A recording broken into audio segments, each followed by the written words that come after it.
Okay, so welcome everyone to your evening meditation. This is about a 20-25 minute meditation. We're going to be meditating based on Course in Miracles Workbook Lesson 303 and the preliminary section to the series of 10 lessons we're busy with on what is the second coming. And then if you'd like to stick around after the meditation, we'll do a little discussion session on that, a bit of reading, and we'll go right back to the beginning of the course. We'll read and discuss the introduction to the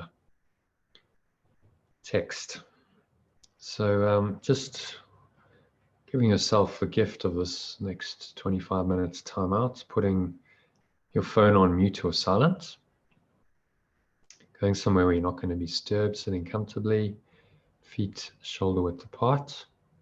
You're sitting on a chair, cup your hands in your lap. Keep your back straight, or use your favorite meditation posture. So you can sit on the floor, you can cross your legs. Just make sure that you keep your back straight. And it's very important you do that because it helps the energy to rise up the spine, which is what you want. So close your eyes. Put one hand in your lap and the other hand on your heart. And start off by taking a nice deep breath in through the nose. So breathing in, you notice how the stomach rises.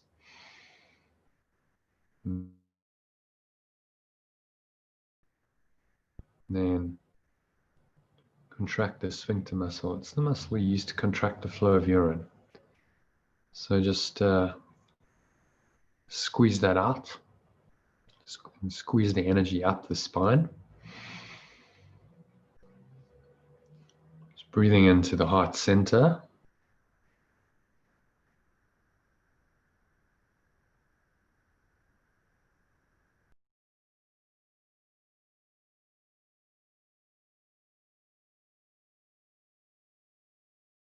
Just pause at the top of the inhale. Feel this life energy rising up the spine.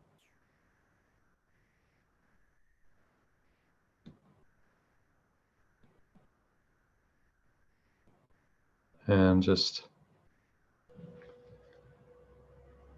holding the breath there briefly. So nowhere to go, nothing else to do. Just be still. Watch your mind, scan your mind, and notice any thoughts, any emotions going on for you. So maybe there's a thoughts about the past, thoughts about the future. Notice any negativity that's lurking in there. So any fear, anxiety that's typically associated with the future. The past, guilt is a favorite one, resentment, anger. Just notice how all this shows up in your body. A knot in your stomach, a tightness in your chest, a clenching of your jaw, sweaty palms, dry mouth, whatever's showing up for you. Just notice it. It might be ever so slight, but start to pay attention. And now you're just going to let it go with the help of the breath. So you exhale. And just blow it all out. Imagine this dark energy is leaving you, like a black smoke out of your mouth.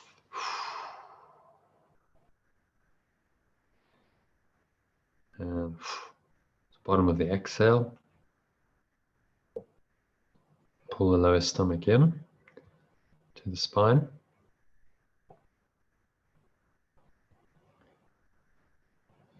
So you're completely empty. And just notice how that feels. Almost calm, empty, open, but spacious awareness. And we're going to go deeper into that. So breathing in again. Through the nose. Notice how the stomach rises. Belly button pushes out as though you're breathing into the lower stomach. Second phase of the breath into the heart center. Feel this life energy rising up the spine like the cresting of a wave. Squeeze the sphincter muscle, which pumps the energy up the spine. It also creates an energy lock. Feel this nice, warm, tingling feeling under your hand, if your hand's still there, in your heart center, and then drawing the energy all the way up the spine. Feel a nice, warm thread flowing up the spine into the crown of your head. And then pause at the top of the inhale again. Just really notice the stillness that arises in the gaps between breaths and the gaps between my words. Just use the stillness to go deeper into a state of peace. Just pure awareness beyond thought. And exhale. If you noticed any thoughts knocking around there, just blow them all away with the breath. So sigh it all out. And just imagine these thoughts are leaving you, blowing away like cloud patterns in the sky. Can't really obscure the sun or the sky. You're eternal. So in the metaphor, these are your true awareness. Your source is the sun. Sky is the awareness of the sun. And then just let all this energy subside back down. Like a wave subsiding back into the ocean. Get a little sighing sound in the back of your throat. Chest and the stomach suck back in. Pause there briefly. Find the stillness. And then breathing in again. So just set this nice, deep, rhythmical, diaphragmatic breath in motion. So notice how the stomach pushes out, and then the chest. Make sure it's in that order. Stomach first, then the chest rises. Feel the life energy rising up the spine to your heart center, and through that on up into the crown of your head. Just pause, feel the energy in your head. Nice warm, tingling feeling. Smile. And then you exhale. Just sighing it all out, making a little sighing sound in the back of your throat. So you close your mouth and you act as though you're fogging sunglasses. You keep your mouth closed. Makes a sighing sound. A bit like the ocean going back. Subsiding back, wave subsiding back into the ocean, chest and stomach sucked back in. Noticing all these subtle sensations of the breath.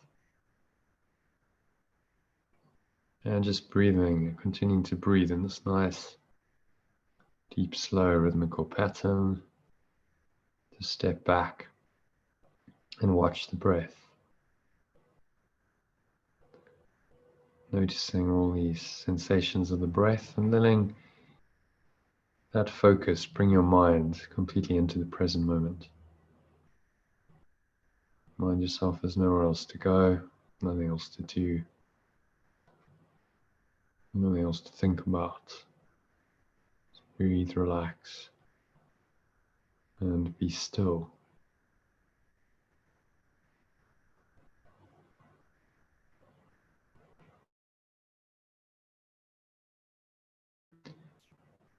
The mind is nice and calm, clear, empty, open, but aware. And into this spacious awareness, you're just going to drop today's ideas. So I'm going to read you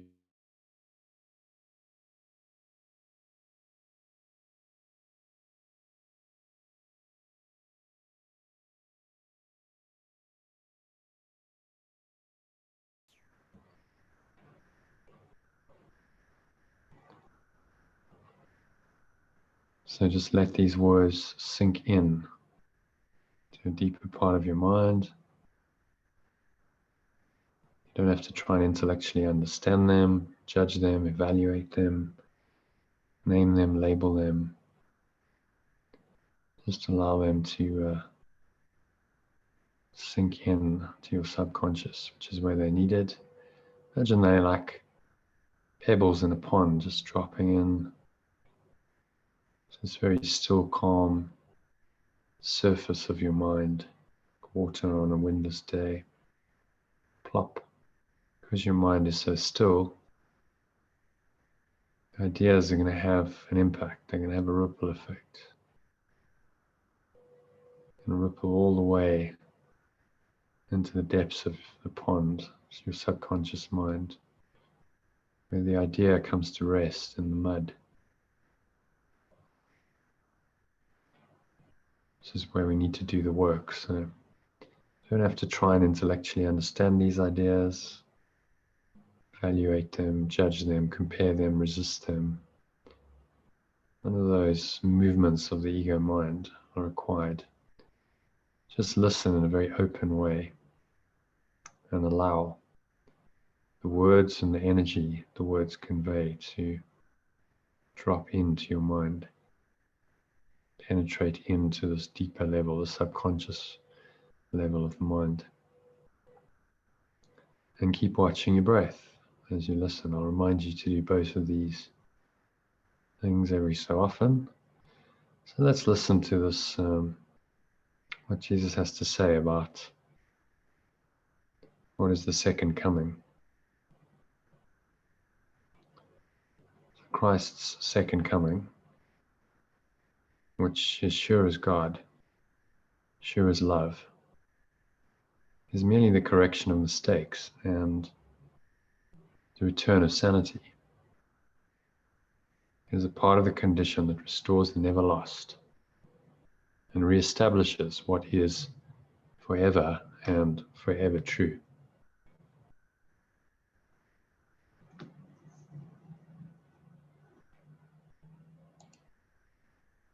Just pause, watch your breath, staying nice and calm, clear, empty, open, but aware. And you let these ideas just drop in as you watch your breath.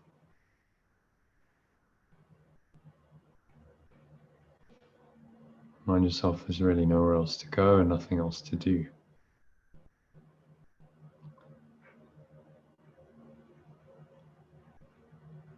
So this is the invitation to God's word, to the word of love, to take illusion's place, the willingness to let forgiveness rest upon all things, without exception and without reserve. It is the all-inclusive nature of Christ's second coming. And Christ is just your higher self. So you can always translate that in your mind. I'll do that for you. Your higher self's second coming. It's the remembrance of who you really are that permits it to embrace the world and hold you safe within this gentle advent, which encompasses all living things with you. There is no end to the release the second coming brings. As God's creation, love's creation, must be limitless. Forgiveness lights the second coming's way because it shines on everything as one. And thus is oneness recognized at last. Just pause, reflect on that. Allow the words just to sink in. Keep watching your breath. Keeping your mind nice and still, calm, empty, open, but aware. Smile. You try and absorb the frequency, the energy that these words carry. So it's more about an experience than an intellectual understanding. So allow that energy to give you an experience of deeper peace, love, joy, connection with your source. So let's continue with the reading. The second coming ends the lessons that the Holy Spirit teaches, making way for the last judgment, in which learning ends in one last summary that will extend beyond itself and reaches up to God, to eternal love itself. Second coming is the time in which all minds are given to the hands of Christ, to be returned to spirit in the name of true creation and the will of God, the will of love. Second coming is the one event in time in which time itself cannot affect. For everyone who ever came to die, or yet will come, or who is present now, is equally released from what he made.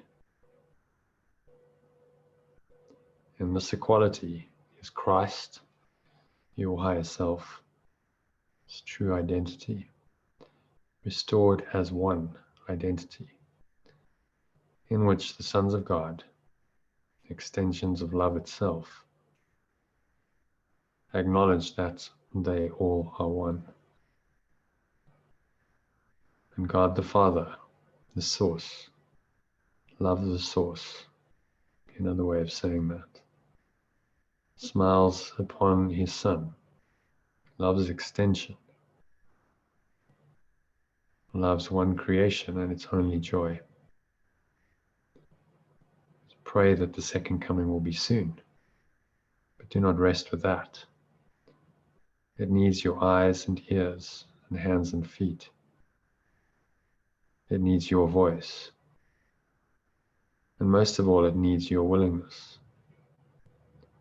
Let us rejoice that we can do God's will. We can do the will of love and join together in its holy light. Behold, Son of God, the extension of love, is one in us. And we can reach our Father's love, our source's love, through him, through it. Let's pause, reflect on that. Pretty profound passage. Don't worry if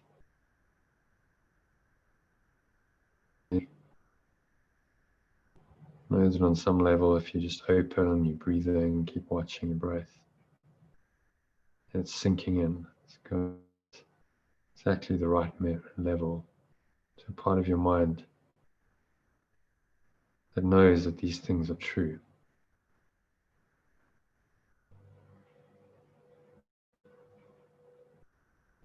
So I'm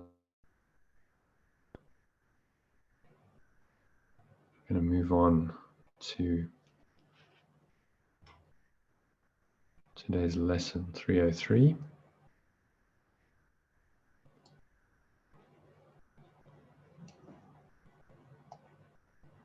Which is, they're all connected, but this one is connected to because it's not the Christ.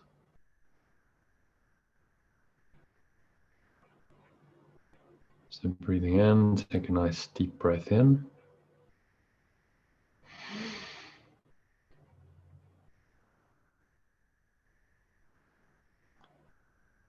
Breathing in through the nose.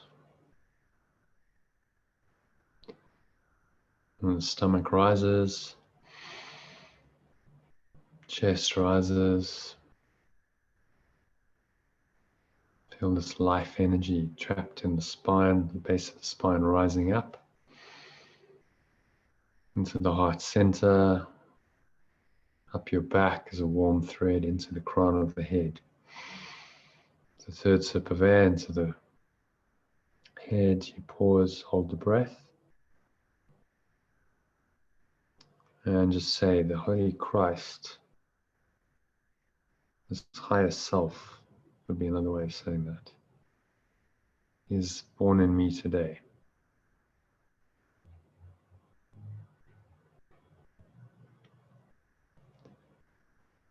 Again, scan your mind, notice anything going on there. Any thoughts that are less than holy, less than loving, peaceful, joyful. Just be aware of them without judgment.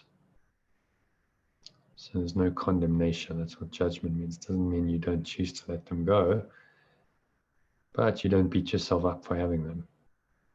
You notice them and you just let them go with the help of today's idea and the breath. So exhale, blowing it all out with the breath. Imagine it's leaving you like a black smoke out of your mouth, a dark energy out of every pore and every cell and muscle of your body. All the lower stomach into the spine.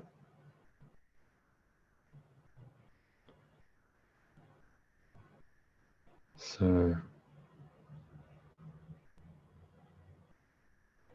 just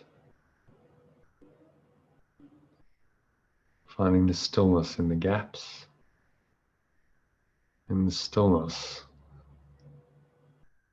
He is the Christ born. He is your higher self born. So only in the stillness can you really have access to this. When you're identified with the busy, noisy external world, then the Christ disappears. It's been obscured. You identify instead with the ego. The idea that you're a separate self in a body, with a life, individual life, identity, personality, goals, dreams.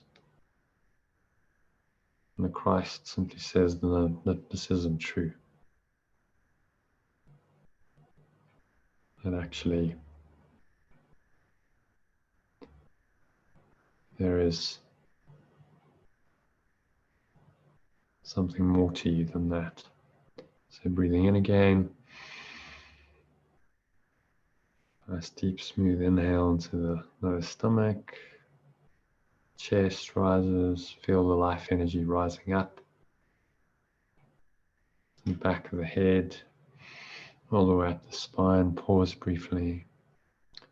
As you pause in the stillness, just say, watch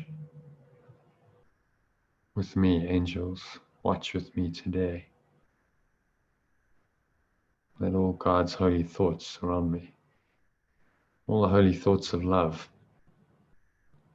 be in my mind, and be still with me while heaven's Son is born. So the language just points us to the fact that we are an extension of heaven and of love. We're not separate. There's only one mind in truth.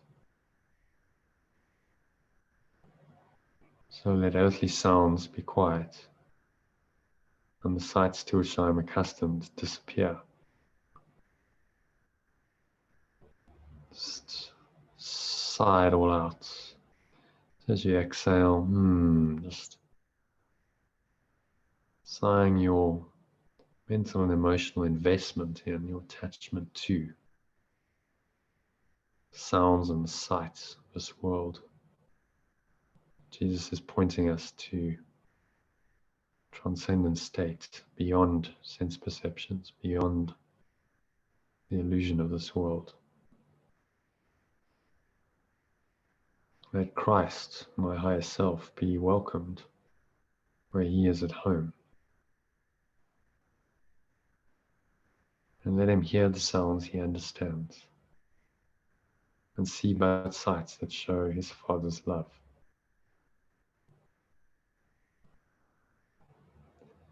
Let Him no longer be a stranger here, for He is born again in me today. So breathing in, noticing all the sensations of the breath. Feel this holy presence getting stronger and stronger with each breath. And exhaling, imagine that you're extending this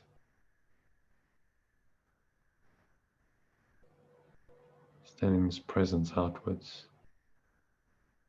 It's radiating through you and out into a world that desperately needs it. So as you keep watching your breath, just invite this loving presence of the Christ, your higher self, which unites you with the Father, the source of all creation, source of love. Invite it into your mind with these few words as prayer. And then we'll just have a couple of minutes of silence to close the meditation. So say, your Son, your extension is welcome, Father, Source. He has come to save me from the evil self I am made. He is the capital self that you have given me. He is but what I really am in truth.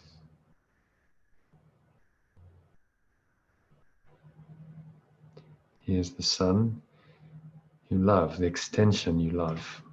God isn't really a person, so the terminology uses dualistic terms to point to ideas that are beyond anything in this world. We are love's extension. So he is my self, capital self, as you created me. So that's what Christ is, your holy self. As you were created and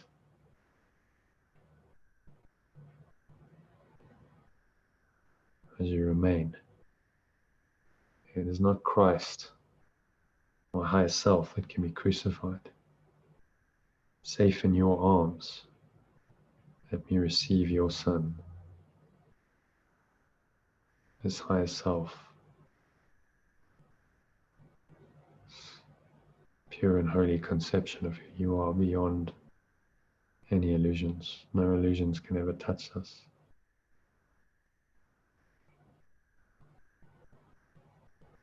And so just sink in to these arms.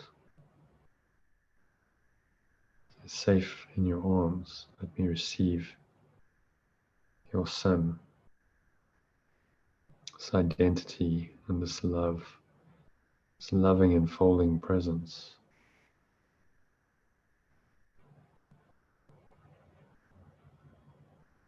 Nowhere to go, nothing else to do, nothing else to think about. Breathe, relax, be still for the next 2 minutes of silence. Step back and watch your breath and allow this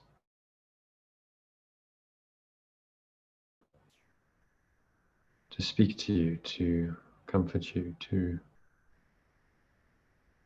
fully to you.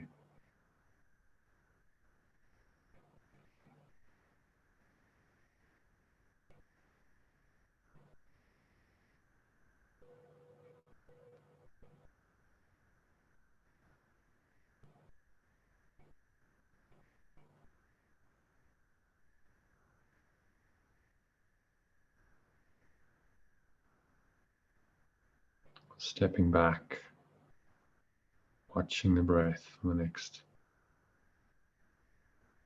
remaining minute of silence. Nothing else to do, nowhere else to go, nothing else to think about.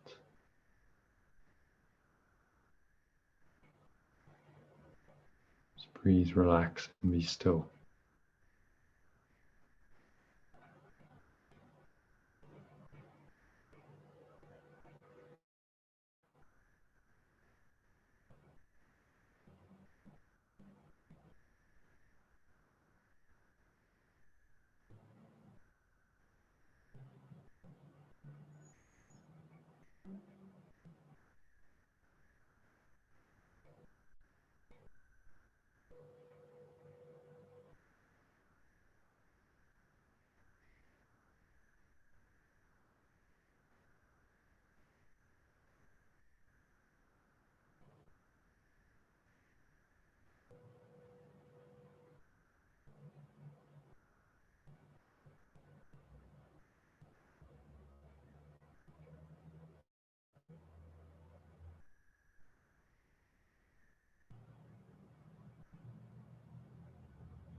And so just gently coming back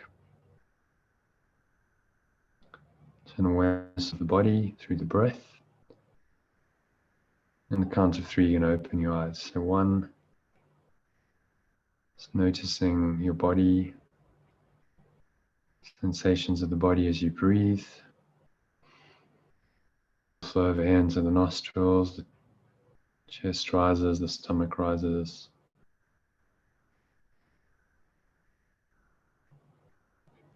Subtle flow of life energy up the spine. Pause, connect with the stillness and the gap between breaths.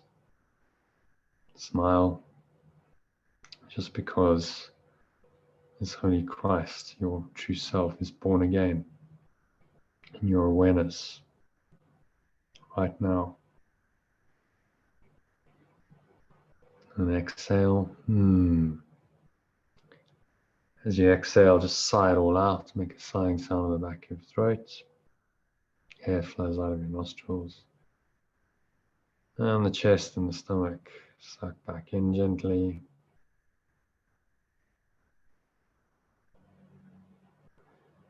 Coming to rest in your lower stomach. So that's one. Notice the stillness again. Smile. You start to anchor these very still, calm, peaceful states in by noticing them. So two, just notice your other body senses. So what are you feeling and touching with your hands, your feet touching the ground, just the weight of your body pressing down into the chair, feet touching the ground. Maybe there's a subtle taste in your mouth after dinner, smell in your nose as you inhale. Notice what you're hearing. Noticing everything from this very, very still, calm, peaceful place. This is Christ's vision. Come from your higher self. You look out on the world and all of your perceptions are peaceful because the mind is at peace. That is what's called Christ's vision or true perception in the Course. So don't judge anything, name it, label it. Just allow the sounds and now the sights as you open your eyes. 3, look around. Just take 30 seconds to look. Just noticing the objects around you in the room without any judgment. Just allow them to be as they are. There's no mental commentary. No need to name them, judge them.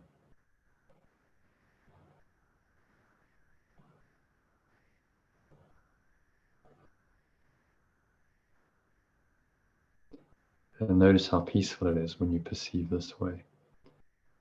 Notice this peace, you can anchor it in. Set the intention to stay there for the rest of the evening, rest of the session. If you're going to join in the discussion session, then just keep watching your breath and staying nice and connected to this presence in you. Higher self, Holy Christ, whatever you want to call it. If you're leaving us, then I wish you a very peaceful evening and a flowing week ahead. So just looking ahead to tomorrow, we're going to be doing a meditation at 12:30 UK time, 1:30 SA time in the Zoom room, and again at 5 p.m. UK, 6 p.m. SA time. So join us for those meditation sessions. If you're out there on YouTube, welcome to stick around for the discussion session. Otherwise, subscribe to the channel and you'll be notified when I go live again tomorrow evening, 5 p.m. UK, 6 p.m. SA time. So thanks for listening, and I wish you a very peaceful evening. Namaste.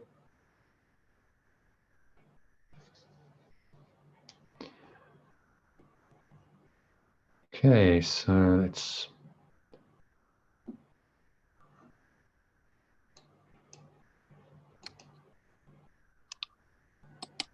just resume. So all of them, okay. I'm just going to unmute you.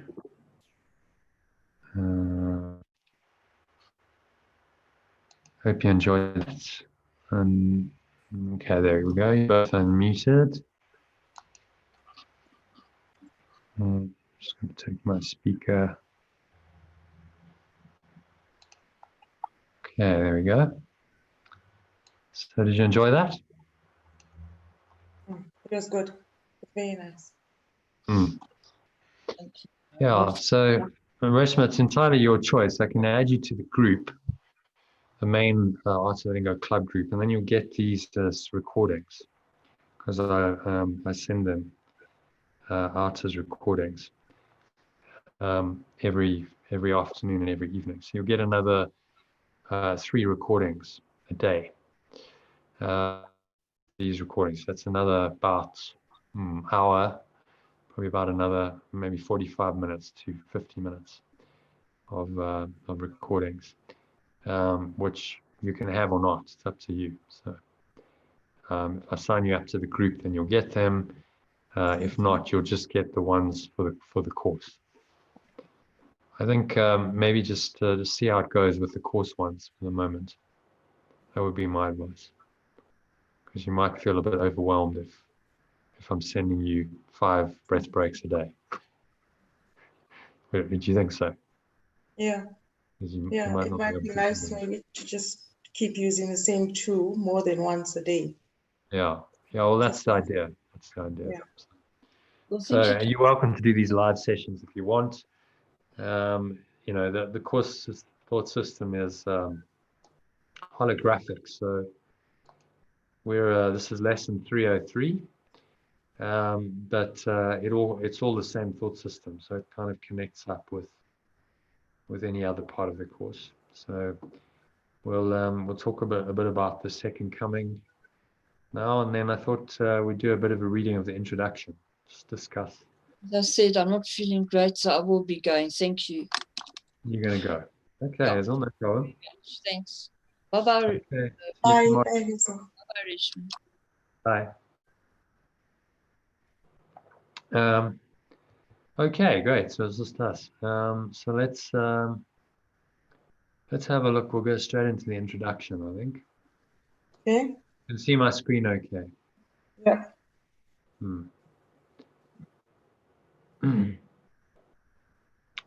So this is the introduction to the text.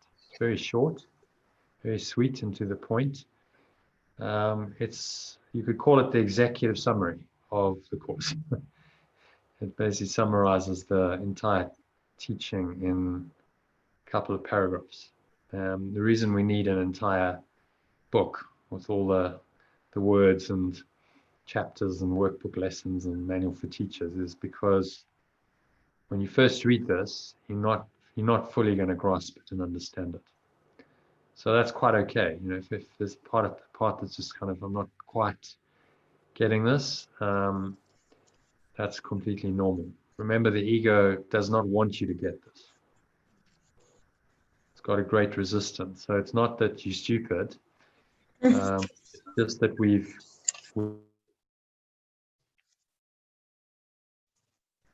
to this other way of thinking, the Holy Spirit, to the truth that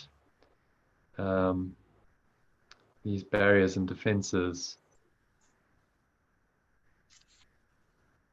need some undoing, and that's really the purpose of the course. The Art of Letting Go course is just designed to help you, and the Course in Miracles, on which it's based primarily, designed to help you to just let go of some of those blocks to the awareness of love's presence, as you'll see, it says here. So what we often do is just read, take turns reading. So in fact, you can read the whole thing because there's only the 2 of us. So just read it slowly, mindfully. Don't rush, and sort of let the words, in the same way that we did the meditation, you just let the words kind of drop in. So if you're rushing it, that effect doesn't happen, because each word carries an energy and a frequency, and you're actually trying to absorb these lessons and the text on a deeper level. It's an energetic level. And that takes you into an experience of the course, which will greatly advance your learning. Ultimately, that's where the course is leading you to actual experience rather than just understanding of intellectual ideas. Because the intellect, as we talked about earlier, that's not going to get you there. The intellect's a useful tool. That's a good place to start, which is why the course is kind of written for intellectuals. In fact, Helen Schuckman, scribe, said, finally, a spiritual path for intellectuals. That's how she termed the course. But that's the starting point. Actually, ultimately, it takes you beyond that, way beyond that, into an experience. So the sooner you can sort of really start absorbing experientially, the better. So yeah, just read the first paragraph, and then what we normally do is just reflect on it and pick one sentence that sort of particularly stood out for you. And obviously, if you have any questions, if anything doesn't make sense, then we discuss it. But this is a really key section because you want to, if you can start to get a grasp of this, start to understand this, then this is the very essence of the course's philosophy, right here. Okay. Must I read it aloud? Yeah. Oh, okay. See. This is a course in miracles. It is a required course. Only the time you take it is voluntary. Free will does not mean that you can establish the curriculum. It means only that you can elect what you want to take at a given time. The course does not aim at teaching the meaning of love, for that is beyond what can be taught. It does aim, however, at removing the blocks to the awareness of love's presence, which is your natural inheritance. The opposite of love is fear, but what is all-encompassing can have no opposite. This course can therefore be summed up very simply. Stop. You did the paragraph. So you've done a paragraph. Just reflect on that. So just pause, reflect on it, and if you have any questions about anything, and ask. Just select one sentence that was kind of particularly stood out for you. It's the one, it aims at removing the blocks to the awareness of love's presence, which is your natural inheritance. Okay. Yeah, that's a good one. Yeah, it's like, it's gripping. It's sums it all up, eh? Yeah, it's as I said, it's like an executive summary in a couple of paragraphs. So anything there that doesn't make sense to you?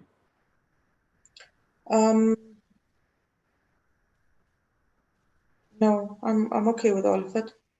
Okay. So I'll just give a little bit of a commentary on it then, because it's definitely worth you. I've actually done many teaching sessions just on this single section because it's very profound. So saying this is the course in miracles, and he defines what a miracle is as we go in. But a miracle is really that shift from dark to light, from fear to love. So it's a course that's training your mind to do that. That's what we often think. Like when I started with the course, I thought that miracles are phenomenal things, external miracles, Jesus doing amazing stuff like walking on water, turning water into wine, feeding the masses, all that. All those biblical miracles that were described, which is really just, as the course explains, it's magic. That kind of trying to manifest things in the world is nothing more than magic. A miracle is not about that. A miracle is an authentic shift from fear to love, from darkness to light. Any form of darkness is undone through this process of forgiveness. That process, of course, calls the miracle. So forgiveness and the miracle are obviously very closely interrelated. Miracle is the whole process, the outcome, you could call it, the accomplished thing that you've done, and forgiveness is the process of getting there, of actually letting go of that negativity. So it's all just language, but actually it's really, really simple. So there's a lot of terminology in the course, and it's a bit to understand in terms of that, but really it's just pointing to some very, very simple truths and aspects of our mind that we're just not in touch with because we've denied them. Then he goes on to say it is a required course. So it's required because at some point, only the time you take it is voluntary. At some point, we're going to have to take this course, whether it's in the form of a Course in Miracles, this particular version of this universal curriculum, or it's another path. But at some point, we will in time that we actually choose to undertake this is voluntary. Free will does not mean that you can establish the curriculum. They're saying yes, within time and space, you have free will. You can do what you want, apparently, but the curriculum, because the truth is true and because this world is not true, the curriculum is beyond your establishment. The curriculum for everyone, every single human being, every living creature, is to return to God. That's what he's saying, to return to this infinite, eternal love that we truly are, and leave the world of form and duality behind. So we can't establish that curriculum because it's beyond our ability to change the truth. The truth is true, it always will be true, and we either accept it, in which case we are miracle workers, we are atoning, this process of atoning or at-one-ment, or we deny it. And if we deny it, then we identify ourselves with the ego and we stay stuck in the separate identity, and we have to keep incarnating. We have to come back as bodies to play out that separate identity, because this is where you do it. It's a world of separation. Yeah? What do you mean when you say atonement? What is atonement? So atonement, I prefer saying it as at-one-ment. It's a Christian term, but in traditional religion, atonement is regarded as almost you're atoning for your guilt. You've got to make good for your sins. So the idea was that Jesus atoned for humanity's sins by dying on the cross. There was some kind of sacrifice that was required to atone. So built into that concept of atonement is guilt, the idea that sin is real, guilt is real, and there needs to be some kind of penance paid, some kind of sacrifice. Yeah.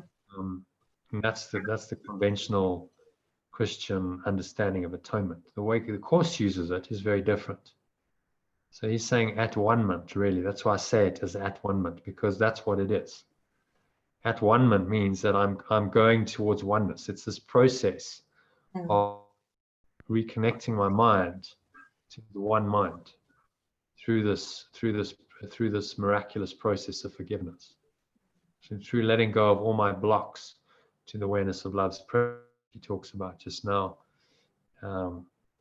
then I'm reconnecting my mind to my source, and I'm becoming one with that in my mind. I'm no longer separating myself from that source mentally, emotionally, psychologically, and then physically. We've come into bodies because we decided at some point we didn't want to be one with perfect love. We wanted our own identity. And so the body and the world that it seems to operate in was made up to give us what we wanted. The mind is powerful. So the mind, the ego mind said, well, I want to be separate. I want my own identity. That'll be kind of fun and cool. I don't want oneness anymore. I don't want love. I prefer separation and my separate identity.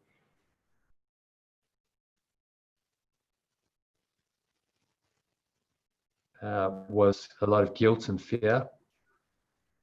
And we can go into that if we have time, because I've got a whole teaching on. There's a section in the course manual page where I outline all this. So maybe we can go through that article. Let's just finish this first, I think, actually, before I open another tab. So free will does not mean that you can establish the curriculum. It means only that you can elect what you want to take at a given time. So we need to choose. We can choose what we want to take at a given time, just like you've chosen to do this course. So, you know, that's your election, that's your choice, chosen that now's the time for you. The course does not aim at teaching the meaning of love, for that is beyond what can be taught. Okay, so that's very important clarification. He's actually setting the scope of the course. Saying, look, I can't teach you the meaning of love, because no one can. Love is an experience, and you can only really know what the meaning of love is when you truly experience divine love. And so it's beyond what can be taught. Yes. It's so powerful. I'm trying to find it. Is it in the actual She's text? saying the state aim. Yeah. Yeah. Yeah. So it's right at the beginning.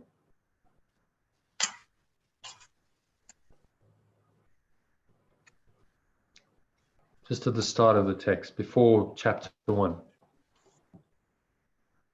There's a preface, and then there's the introduction.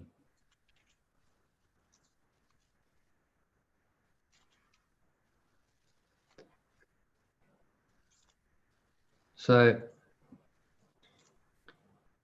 it aims at removing these blocks to the awareness of love's presence. Okay. Which is your natural inheritance. Yes, it's so amazing. That's the whole aim. He's saying, look, I can't teach you the meaning of love. That's transcendent. That's beyond intellectual understanding. It's beyond words. You can't really explain it. But what I can do, and that's the goal of the course, is to help you to undo these blocks, to remove the blocks. And those blocks are of the ego. The ego's got all these defenses again, because without those defenses, and it doesn't want to cease to exist in as an entity, some kind of identity in our mind. But love says only love is real. There is nothing else. There's no other. So this is an uncompromising non-dual teaching. It means it's not two. There are not two voices in your mind. There's only one voice in your mind. You think there's two voices. And so he's meeting us where we are. So look, I understand. You know, if you're already enlightened, you wouldn't need a course. You'd be in heaven with me and all learning. There's no need for learning in heaven. Everything's perfect. But while you think that you are separated and that you live in this dualistic world and that apparently there's an opposite. So he says the opposite of love is fear. Okay, so he does this quite a lot. Watch what he does in this one statement. The opposite of love is fear, but what is all-encompassing can have no opposite. So in that one sentence, he's talking about two different dimensions of reality. And he does this all the time in the course, so get used to it. Okay.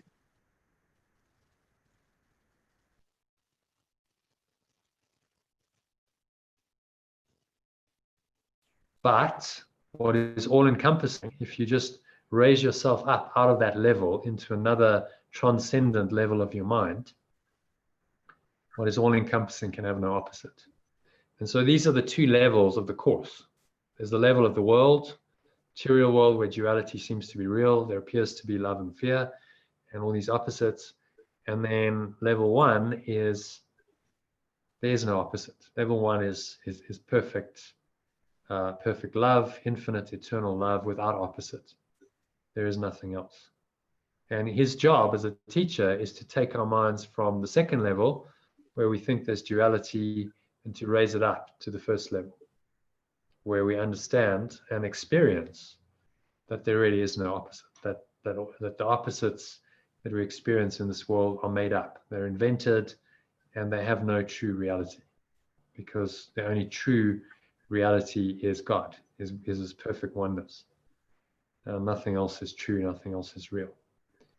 So it's a very uncompromisingly non-dual teaching, but if you really think about it, you can't really compromise. If you make fear real, you make the ego real, well, then you've got this inherent duality always. And how do you make sense of a reality where you've got these two seemingly opposite forces that play themselves off against each other all the time? How do you make sense of that? Well, Jesus is saying you don't. It's an insane reality. The only way you make sense of it is you choose one. You choose the right one, because there is only one right one. There is no ego. You can choose the ego all you like, but it's never going to make it real. It's never going to make it eternal. And at some point,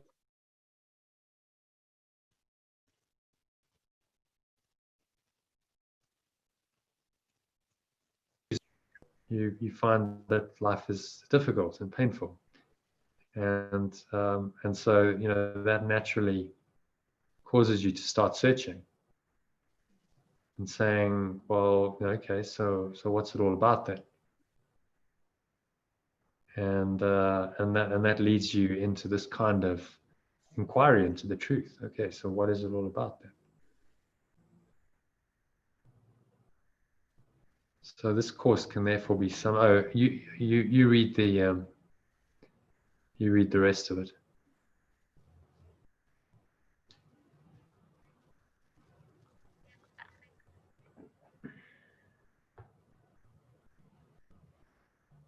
Reshma, you still there? I'm listening. It's so, it's like, I don't know, it's like, I'm just trying to, I was trying to find it in the text, I couldn't, but it summarizes it so nicely, Jono.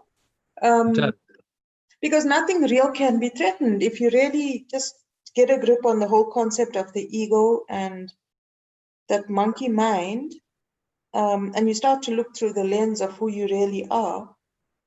You wouldn't feel, I don't feel challenged by everybody's comments or judgments or remarks. It's easier, you're just able to let things roll off your back. So I understand what he's trying to say. Nothing real can be threatened. You don't feel lessened or disempowered. It doesn't reduce who you are. No, it doesn't. In fact, it's reclaiming, it's remembering who you really are. Yeah. So it turns it on its head. Yes, you're right. In that moment when you connect. Yeah. It's remembering something beyond this world, beyond the body, which, that memory is in everyone. We can never really deny that. As he says, the curriculum is, you can't establish the curriculum. At some point, everyone is going to wake up, and at some point, this world, this universe will simply cease to exist, because it's not created by oneness. It's an alternate, split reality. That this idea that there can be something other than oneness created. Yeah. And now that idea, which is the ego, the idea of separation, has created an entire reality, apparent reality, an entire illusion, to try and perpetuate its identity. That's what's going on here. You look out at the world and you see these, all these separate forms, separate bodies. You see a lot of conflict, and that seems to make the idea of separation absolutely real, doesn't it? It's like, okay, well, of course separation's real. I can see it everywhere. It must be real, surely. And yet, Jesus is saying, no, it's not ultimately real. It's nothing real can truly be threatened. Yes. So this underlying essence, this truth, doesn't matter what the ego does. It can make up, all the lies at once, all the stories, worlds, universes. It still can't threaten the truth of this underlying base reality, because it can't be undone. Right? The ground of being, God, formless presence, oneness, Brahman. I think they call it Brahman in the Hindu tradition. It can't be undone. It's an unchangeable, undoable force. It's base reality. So that's where this nothing real can be threatened. Just says that. Can't really be threatened. So it's a useful, this phrase is very useful to remember, especially when you feel threatened by anything. So you go, nothing real can be threatened. Okay? What's truly real in me, this loving presence that I really am, simply cannot be threatened. It doesn't matter if someone is seemingly threatening that. They're threatening my body, they're threatening my apparent interests, my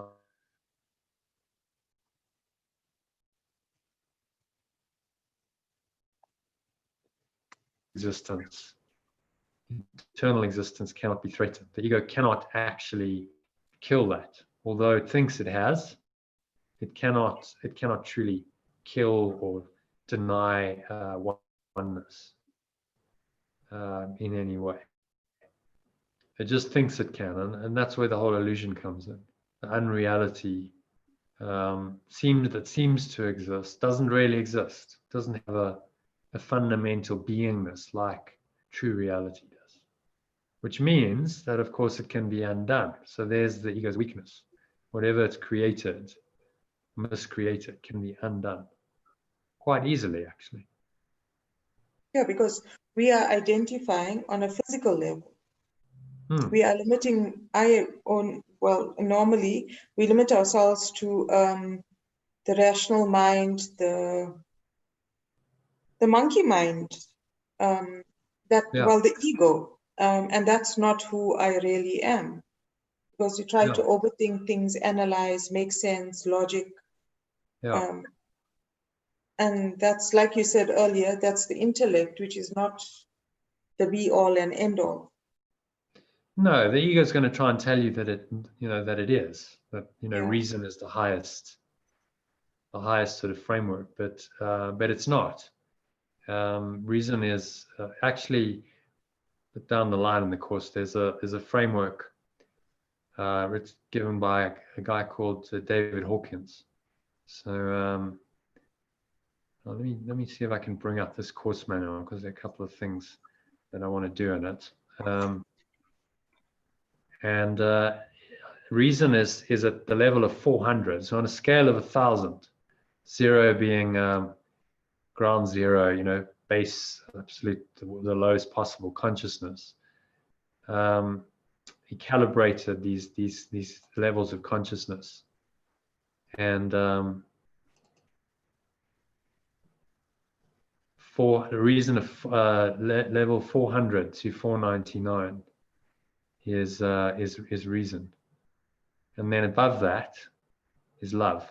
Then you break through into another domain. So where am I? Let's see if I can find this. Okay, and I'll just bring up this course manual. So all of this is in your course manual, so you can read it, you can refer to it. Just to give a little bit of a background, the primary teaching in this is A Course in Miracles, but I draw on other sources as well.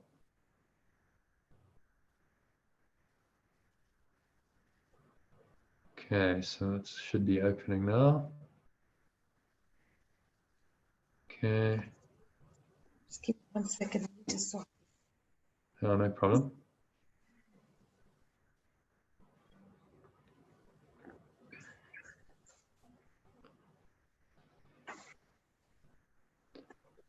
Okay, just opening. It's taking its time.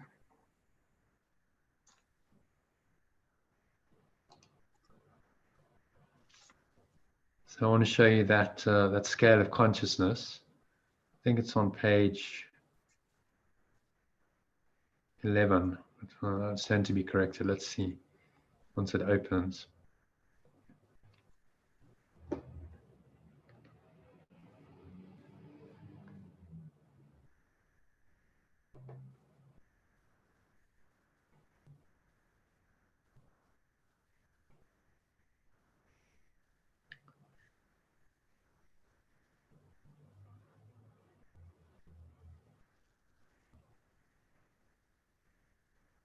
Okay, so there we go. So that's your course pack, and then you can see here if you open it and you just click on any of these menu items, you can go there. So there's the map of consciousness. Oh, I was actually right. Page 11.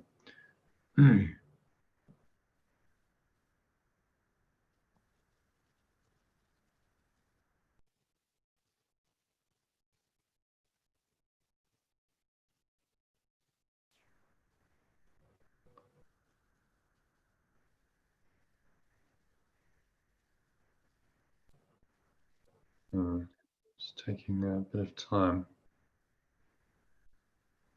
OneDrive. I don't want OneDrive. I need to open it in PDF. Connection is interrupted. Great.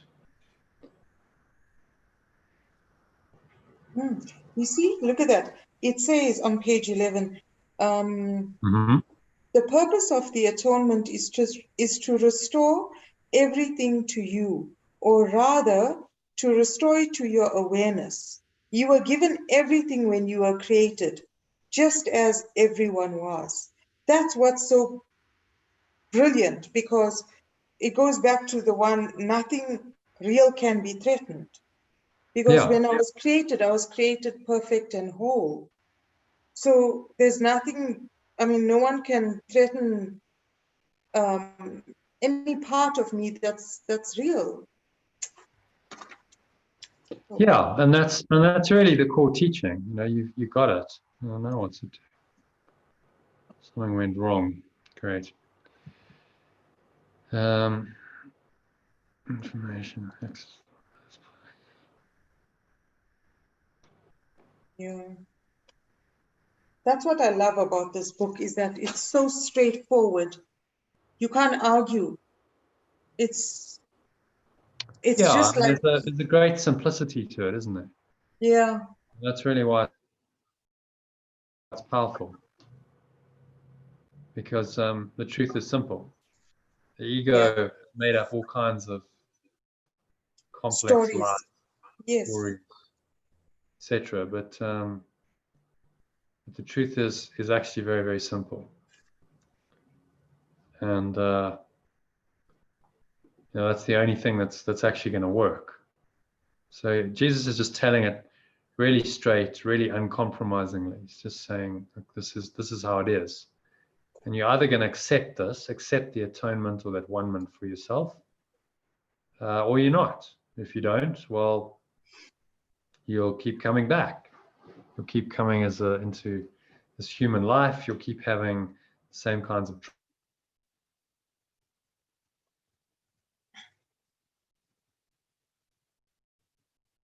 until you change your mind. Jono, Yeah. do they talk about reincarnation in the book? Not a lot, but there is a manual for teachers. There's a section on what is reincarnation, and he does address the topic briefly. Okay. Oh. There's he says yes, you know, reincarnation can be a helpful belief. If it points you in the right direction, that you're not a body, and can be very helpful. But ultimately, the bodies aren't real and the world isn't real. And the idea of, oh, it's done it again. Okay, that was a silly thing to do. It's not working. I just need to scroll down there. For some reason, it's not. Okay, let's open that again one more time. I'm just going to scroll there.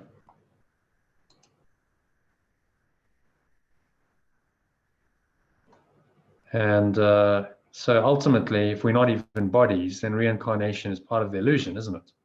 Yeah. So don't get hung up on it. But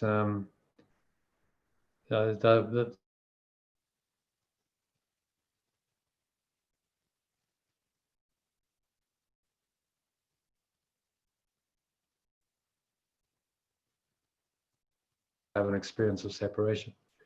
That's what it's for. But he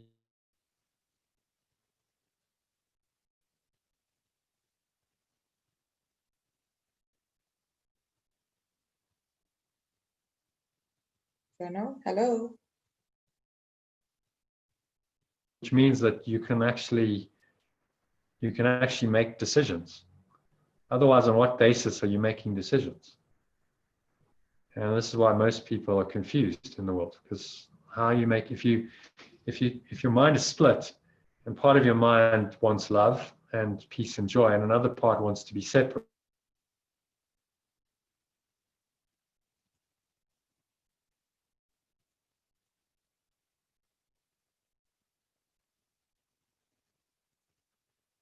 Bedfellows. So there's the map of consciousness I told you about. So this is done through a muscle testing system called kinesiology. It just kind of measures people's energetic response, basically, and then calibrate it. So they created the scale. So you see at the there's reason, but that's level 400. So it's it's halfway, not even halfway up the scale. And then at 500, you break through into love. Because actually, this course, so this course sort of starts you here. It starts you in the domain of reason. It's going to work with your intellect, but ultimately, it's trying to take you up into these higher states. And actually, reason underpins this. If you really are completely logical about the way you look at this world and this universe, you have to see that what he's saying is true. It's the only logical explanation for what we experience here. And you start to see that. You start to see that this course is underpinned by a flawless reasoning. You can't really fault it. You can try, the ego will try, but you can't actually fault it, because nothing real can be threatened, because the truth is true. And because of that, it doesn't matter what lies you spin, the truth will always be true. And as a result, these higher states, this is the curriculum, is to move up the ladder to eventual enlightenment, where you just kind of get it. The self, okay, your God view is that you're the self, right? The self is you, is God, and that's enlightenment. 700 to 1,000 on the log scale. Emotion is ineffable and calls it pure consciousness. So that's the level of the Christs, the Buddhas, the avatars, the mystics, etc. But our job is to move up the scale and beyond these lower levels. So you'll notice that down here, shame, guilt, apathy, grief, and then fear, desire, anger, pride, courage. These are all negative emotions. All right. Okay. Courage, I don't know why they've got a down arrow there. It should be an up arrow, because once you're at the level of courage, you have the courage to shift, to be positive, to say, okay, I know I've got some difficulties, but I'm willing to take on the challenge, and I'm willing to have the courage to persevere, and I'm not going to get sucked back down into pride or anger, desire, fear. And these are all the baser emotions. And then right at the bottom, very heavy And at these lower life levels, you're not likely to survive very long. Actually, if you stay in these, the energy is so negative. It's basically anything below the level of 200 is death. So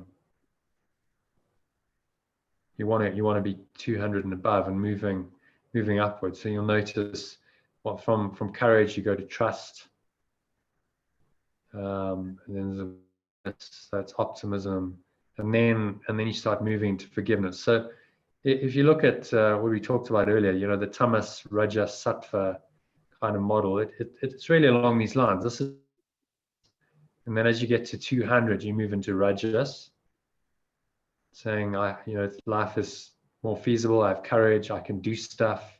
I can create. I'm optimistic. And then forgiveness and higher reason take you into sattva. And eventually moksha is just a perfect state of ineffable kind of bliss, where you just in the oneness. You're so in the oneness that there's nothing else. There's no other experience. So it tallies very much with what the Eastern teachings say in terms of your states of mind, the states of consciousness. And it's just quite helpful. I included it because it's quite helpful to be aware that there are these levels, and to notice when, let's say, you're in fear, you go, oh, okay, I know where I am at level 100. I'm only 10% up the scale when I'm in fear. Desire is a little bit higher, so it's a tool to actually shift you out of it, to go, okay, I'm aware of where I am, and I need to move, to let it go and raise myself up. And I mean, you can bounce up and down the scale. It's quite possible to one moment be pretty optimistic and have good intentions and you're very willing, and then setback comes in and you can kind of crush down into apathy or despair briefly. Just how long you stay there. So you can have these temporary emotions, but if you can shift out of them through this process of letting go of forgiveness, then you raise yourself back up, because there's always going to be a force trying to pull you down the ladder. There's a corresponding opposite force that's trying to take you up the ladder. That's the Holy Spirit's trying to take you that way, and the ego is trying to take you that way, which is why they never agree. Okay. So have a read of that some point. As I say, it's just a tool for self-awareness, to know where you are, and then it's not about saying, oh, I'm so enlightened, I'm at serenity most of the time, because then you're probably not there actually. But it's a tool for your own self-awareness, and to be able to monitor your mental and emotional states. Okay, what else did I want to show you? So this diagram explains pretty well how this all came about. So it's just put some flesh on the skeleton of that summary that we did just now. What nothing real can be threatened, nothing unreal. I'll probably print it and work on it tomorrow, Jono.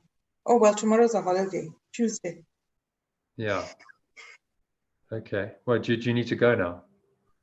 No, I haven't read through it yet. Yeah, I know. Sure. Yeah. Yeah. I only sent it to you this morning, so I'd recommend printing it out. Actually, I think it'll make it easier for you, because then you can make notes. It's kind of your course manual, and you can make notes on the pages. There's obviously a blank page on the back side. It's one-sided, so you can use the whole thing to make your notes and questions and whatever. So the descent into hell. So basically, what the course is teaching is this. It's sort of a high-level overview, saying there's God or love or oneness. Okay, you can use the terms interchangeably. This is the blue circle, and that is permanent. That's perfect. That's eternal, and that's still there. Can't ever go away. It's in our mind still. But at some point, we had this tiny mad idea, as the Course calls it, of separation. The tiny little idea that popped into the mind that said, from this perfect, eternal, whole oneness. And in that thought of separation was born this idea of the ego. Ego means I am in Latin. It's a self, a self that's identified itself as having some kind of reality, some kind of identity. So that kind of, so we went, okay, well that's kind of interesting. So I don't have to be one with this oneness all the time. I can have my own identity. What will that be like? And that's the ego saying, you know, I want to be separate. I want to have my own identity and do my own thing, apart from God or love or oneness. And the moment you do that, you've created a split in your mind, because you've now got two ideas going on. You've got perfect love or oneness. And if perfect love and oneness is perfect, then there's no opposite to it. That's what the Course is saying. Then there is no other. You can't compromise on it. It's either oneness or it's not. The ego is trying to say, no, well, now I'm the boss. So I'm in charge. I've created this this other idea that there's something else, and that is called in different traditions the ego. Course calls it the ego. The universal mind is a Gnostic term. That's the mind that created the universe. Satan, the devil, in sort of religious terms, doesn't really matter what you call it, but for pretty much every religious tradition and spiritual tradition has a name for it, because we know there seems to be a negative force that is powerful, that seems to run the planet, that seems to keep wanting us to believe in its story. So now we've done that first split. The problem was that we believed it. So if we just gone, oh, that's just a ridiculous idea. That's completely insane. I'm not going to let that idea go. Then we would have just gone back to oneness and nothing ever would have happened. Mm. But we believed it. The mind is powerful. So the mind went, oh, that's an interesting idea. And actually, I want that idea. I like the idea of having my own special self, of being an individual. Okay? So you notice individuality is made up of you're in division, the root of the word division there, in division, and there's duality by definition, because duality and division or separation go hand in hand. And so this is where it starts to turn nasty, unfortunately. So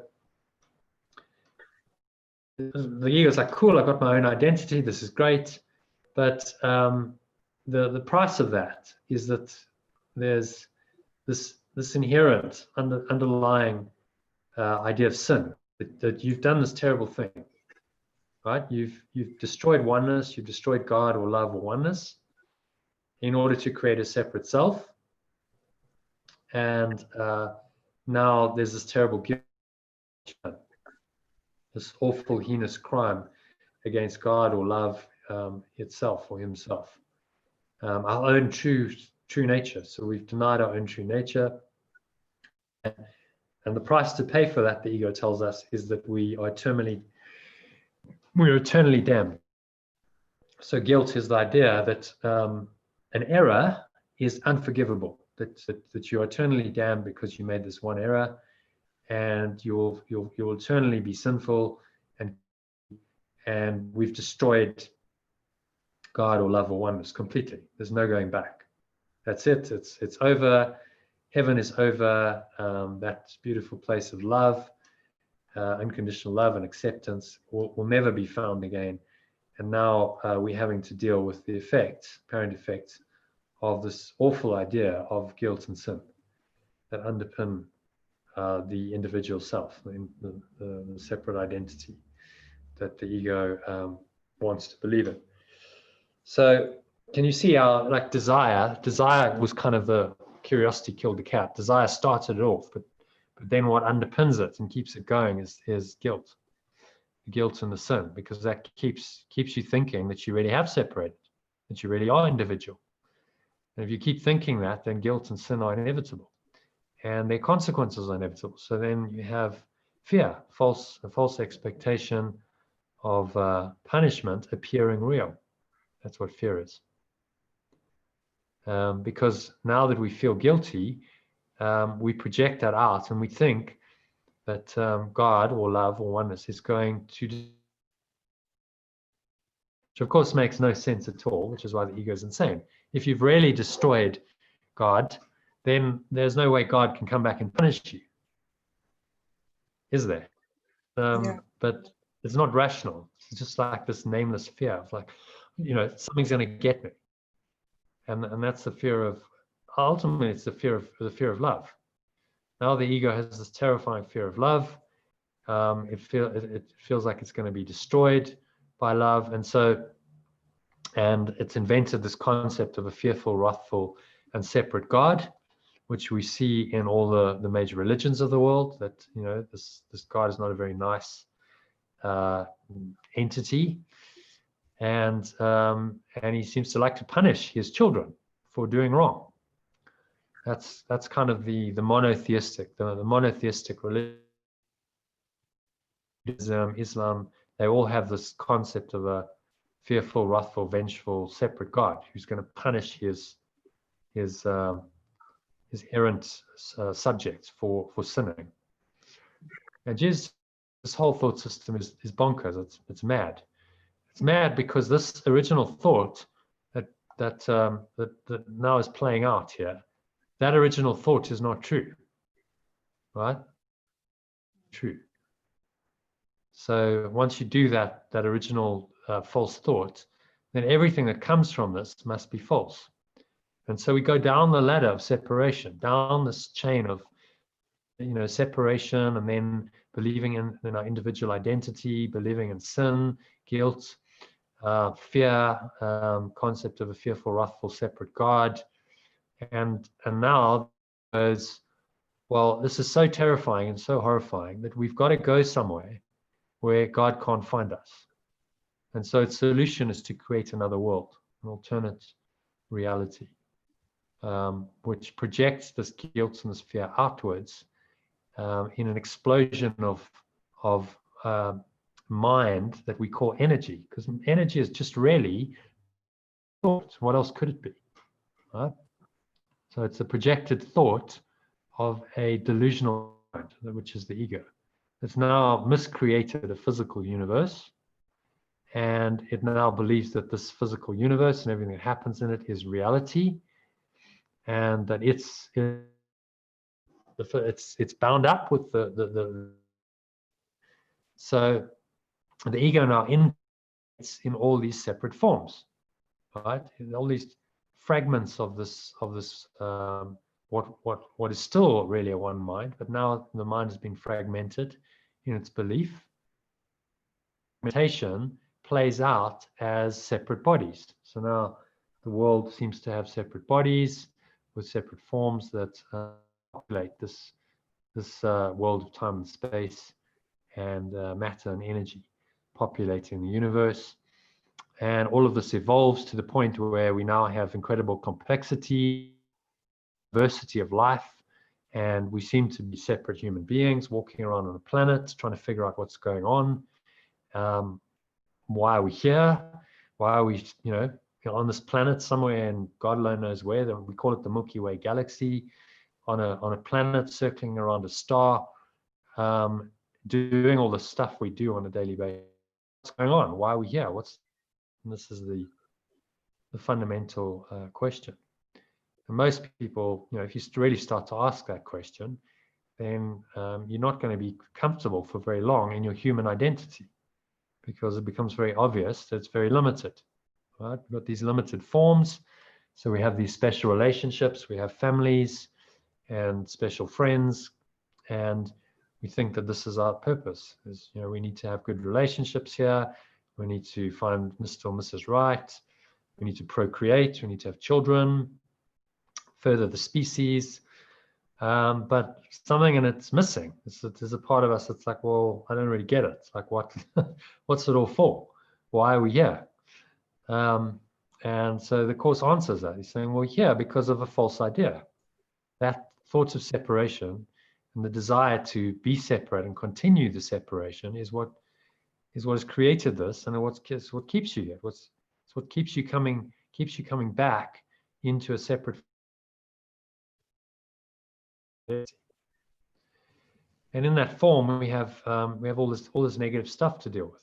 So apparently now, guilt and sin and fear and attack outside of ourselves are real. So we feel these the ABC of the ego: accusation, blame, complaint, and attack on ourselves, on other people.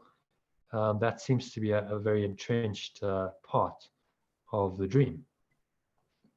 And other people, and other animals, and everything seems to be a potential threat.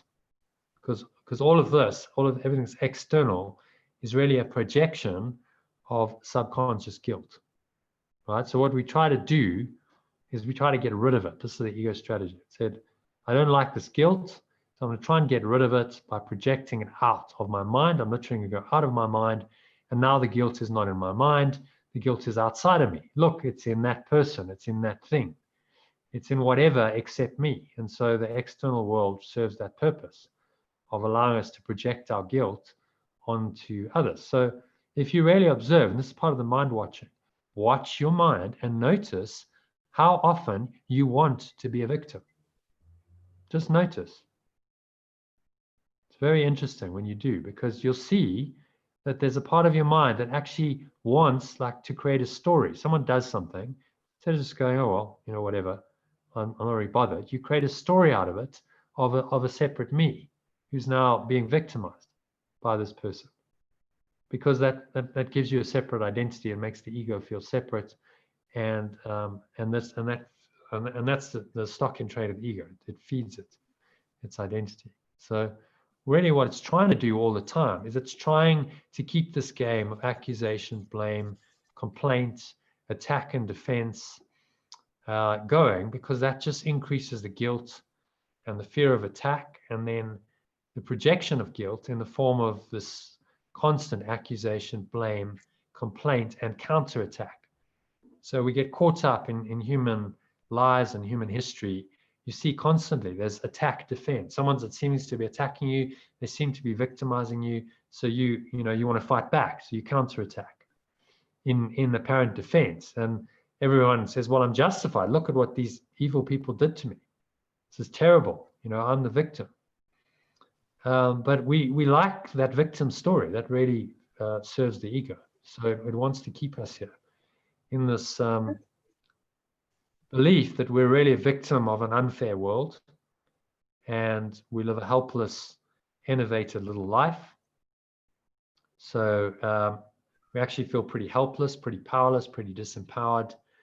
There's a lot of limitation, lack, loneliness, and suffering, and ultimately we're going to die. We all know that, but most people don't really think about it, because if you really did contemplate it, then you start to question the whole thing. How valid can a reality be where every single thing that comes into that reality must die?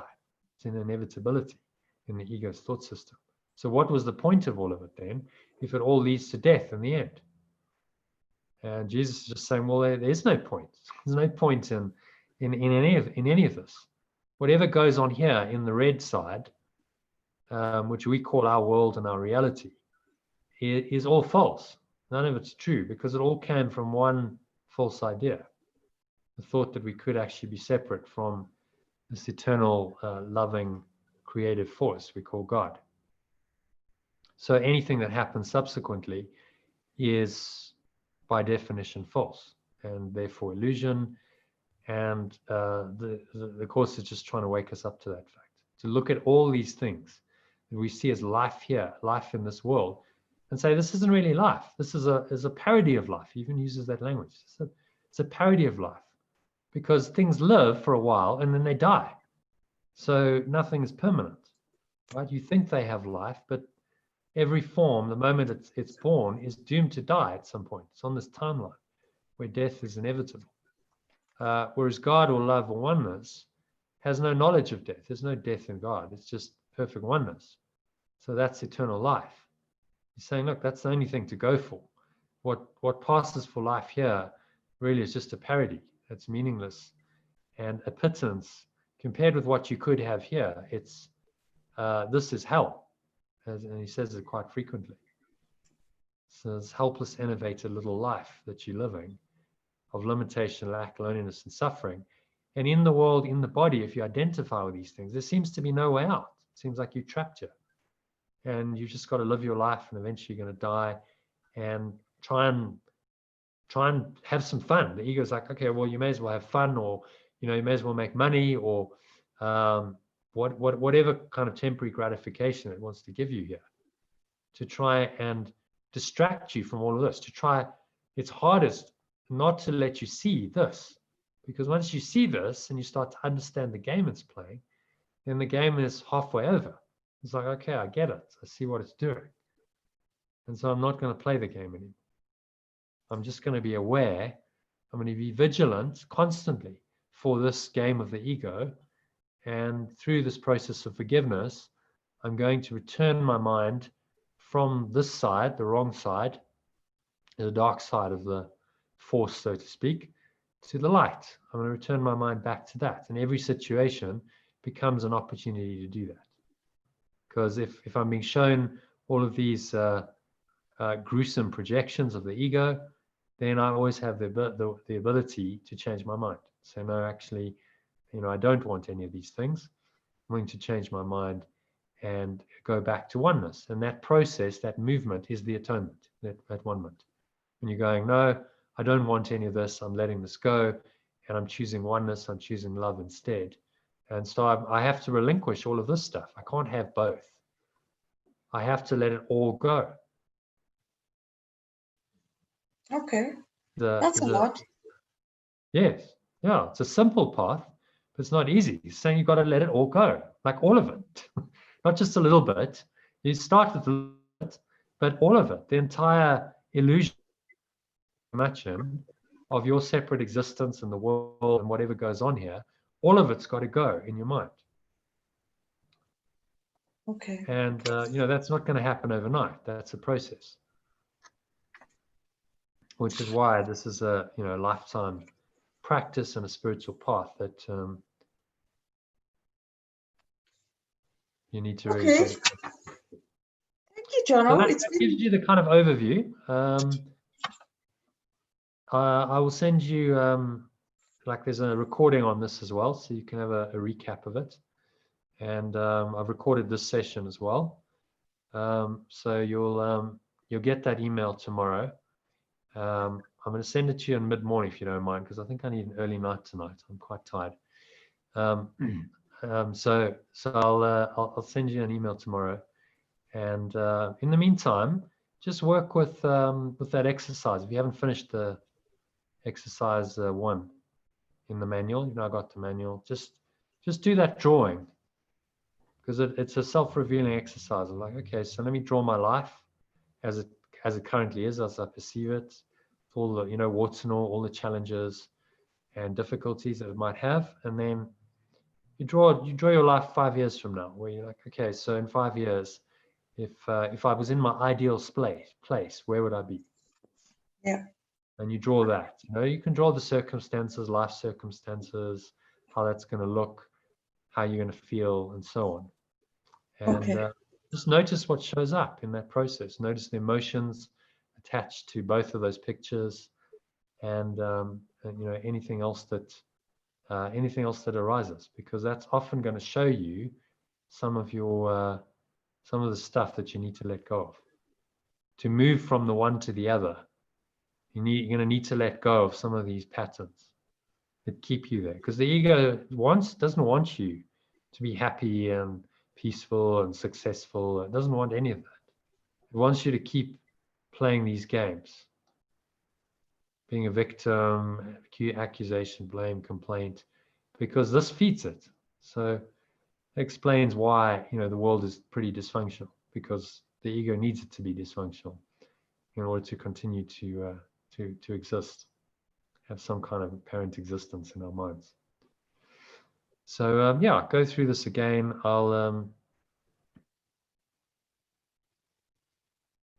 tomorrow, so you can go and you can review the session if you want, and another recording as well. So you can get a recording, of 1 or 2 recordings every day, and start working through the exercises. So exercise 1, do that the next day or 2.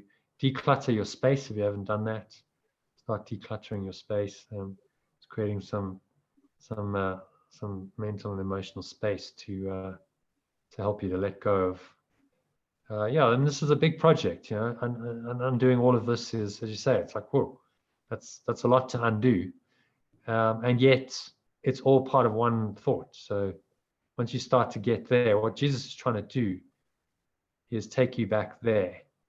So you go back up the ladder. If we've come down the ladder of separation, and at each level we've forgotten, this kind of veil of amnesia that falls over the mind, and so we forget what we've done. What he's got to do is help you to remember, take you back up the ladder, help you to remember what you did, and ultimately get back to that point where you made the original decision to separate. Where you said, yeah, you know, I want to be separate, and I'm going to go fully into this alternative thought system of separation. And change your mind here. Get back to that original point, and you change your mind truly, then you're enlightened. There's nothing else to do, and you don't need to come back here to play out more of this stuff. So it's a path in, I believe, in one lifetime. You can really do this. You know, if you really study the course, you apply yourself, you can really get your head around all of this. Not just conceptually, but that you actually start to live it. That's where the workbook comes in. You actually start to be able to move from here to here very easily, very quickly and easily. So if a thought arises here, you go, recognize it, I let it go back to oneness. And that's the art of letting go. If you can do that, you've mastered the art of letting go. And that's going to take you, it's the most valuable skill in the world, because that's going to take you back there, which is where everything and holy, everything you really want is in God or love or oneness. So, any questions? No, I'm good. Thank you. Okay. Yeah. Well done. You showed up twice today. Good. Just keep doing the work. I'll be sending you breath breaks every day, sending you the emails, Okay. and just you know, do as much as you can. Have any questions along the way, feel free to ask me, and make a note of them. If you've got something that you're not sure about, make a note of it, and Okay. just bring them up in the next discussion session, because it's great. It's great fuel for discussion. Okay. Cool stuff. Thank you, Jono. My pleasure. So we'll speak next Sunday then. No, the meditations. If I can, I will join. But most likely I'll message you when I send you the breath breaks. I'll say, you know, there's a meditation coming up at lunchtime. So it's the same at lunchtime. It's 1:30 lunchtime, so that's easy. And then it varies. 6 p.m. Mondays, Wednesdays, Fridays, and Saturdays, to 7:30 p.m. on Tuesdays, Thursdays, and Sundays. So. Okay. I'll let you know as I go along. Yeah. If I can make it. Okay. Okay. Cool. Good night, Jono. Take care. Thank you. Okay. Bye. Namaste. Namaste.